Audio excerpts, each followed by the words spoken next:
Good morning, dear students. So, in this video lecture, we are going to start chapter number third of history. Name of the chapter is Rural Life and Society. Okay. In this chapter, we are going to discuss how British managed the um, economy at that time. Correct. So, before the British established themselves the colonial rule in India, most of the villagers were self-sufficient. जब Britishers नहीं आए थे India में उससे पहले जितने भी India के विलेजेस थे वो कैसे थे, सेल्फ सफिशिएंट थे, खुद पे डिपेंडेंट थे. ओके, फार्मिंग करते थे, अपने लिए अनाज उगा लेते थे और साथ साथ में कुछ डिस्ट्रीब्यूट भी कर देते थे या फिर सेल कर देते थे. They were governed by village panchayat which looked after the administration the village would pay the land revenue to the king that was collected by an official who was an integral part of the village administration.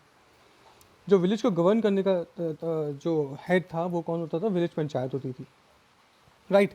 और उन्हीं का ये भी काम होता था, उसमें एक ऑफिशियल होता था जिसको पटवारी बोलते थे, और उसका ये काम होता था कि जो जितना भी रेवेन्यू है, रेवेन्यू मतलब जो लैंड से कलेक्शन आया है, जो टैक्स आया है, वो किसी भी तरीके से हो सकता था, मनी भी हो सकती थी या फिर किसी भी तरीके का कोई भी टैक्स हो सकता था, वो जो आया है उसको किंग तक पहुंचाना. Right. During the Mughal period the land was assessed and the taxes were implemented accordingly. जो मुगल्स हैं उनके टाइम पे जो टैक्स कलेक्शन था वो डिफरेंट तरीके से होता था. Right. We have already discussed in class 7th. Now here, तो अब कौन कौन से नए तरीके बनाए गए revenue system under the British. उन्होंने क्या तरीका बनाया ब्रिटिशर्स ने. After establishing in India the British needed regular source of income. एक बार वो इस्टेब्लिश हो गए, लेकिन किसी भी गवर्नमेंट को चलाने के लिए हमेशा क्या होती है, मनी की रिक्वायरमेंट होती है. बिना मनी के कोई भी चीज़ नहीं चल सकती, चाहे वो स्कूल हो, कॉलेज हो, कोई यूनिवर्सिटी हो, कोई सिटी हो या फिर कोई भी जगह हो. बिना मनी के नहीं चल सकता, बिना फंड के कुछ नहीं चलता. राइट. तो the British needed regular source of income in order to realize this aim. उस एम को रियलाइज करने के लिए the British introduce 3 land revenue system. क्योंकि लैंड रेवेन्यू सिस्टम क्यों बनाया गया, बाकी सिस्टम क्यों नहीं बनाया गया, रीज़न ये था क्योंकि लैंड जो था उससे सबसे ज़्यादा टैक्स मिलता था उस टाइम पे. ओके. 90 से 99% लोग क्या थे, फार्मिंग करते थे, इसलिए लैंड से सबसे ज़्यादा टैक्स मिलता था, इसलिए लैंड रेवेन्यू सिस्टम बनाया जाता था. ना कौन कौन से सिस्टम थे, permanent settlement which was also known zamindari settlement. Second is Ryotwari settlement and the third is Mehelwari settlement. Right. So the first is permanent settlement. It was introduced by Lord Cornwallis in 1793 in Bengal. Bengal के उस time के जो governor general थे Lord Cornwallis, उन्होंने 1793 में बंगाल में इसको introduce किया. Okay, try to understand each and every point very carefully, they are very important. Under this system the zamindars were given hereditary ownership of the land. इस system के according जो ज़मींदार थे उनको हेरिडेटरी ओनरशिप दे दी गई लैंड की. Suppose करिए कि उनके फादर के नाम पे ज़मीन है, डेथ हो जाती है, फिर किसी फैमिली मेम्बर के नाम पे ज़मीन है तो उनको दे दी जाती है. Right. They were responsible to collect taxes on behalf of British. Britishers के बिहाफ पे वो टैक्स कलेक्शन करते थे अलग अलग लोगों से. दे हैड टू पे 8% to 9% to the British and kept 11% with them. Right.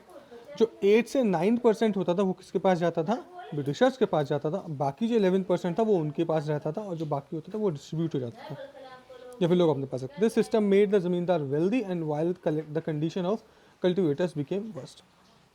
ज़मींदार को 11% टैक्स मिल रहा है तो वो तो बहुत ज़्यादा वेल्दी हो गए, रिच हो गए, लेकिन जो बाकी लोग थे, मतलब जो कल्टिवेटर्स थे, जो पीजेंट्स थे, जो फार्मर्स थे, जो लोग उगाते थे, वो क्या होते चले गए, उनकी कंडीशन ख़राब होती चली गई, वो गरीब होते चले गए. राइट.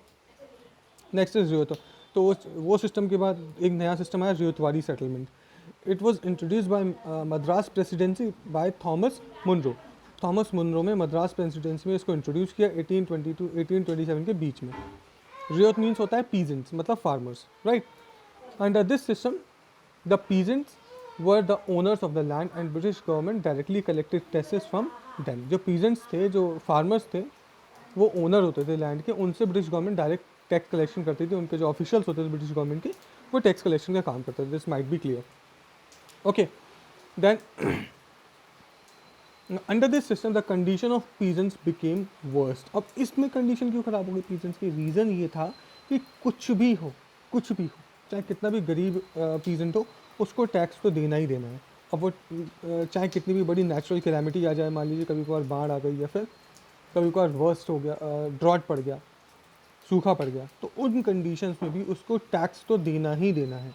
तो उस कंडीशन में क्या हुआ, जो रियोट्स थे, मतलब जो पीजेंट्स थे, उनकी कंडीशन बहुत ख़राब होती चली गई. राइट.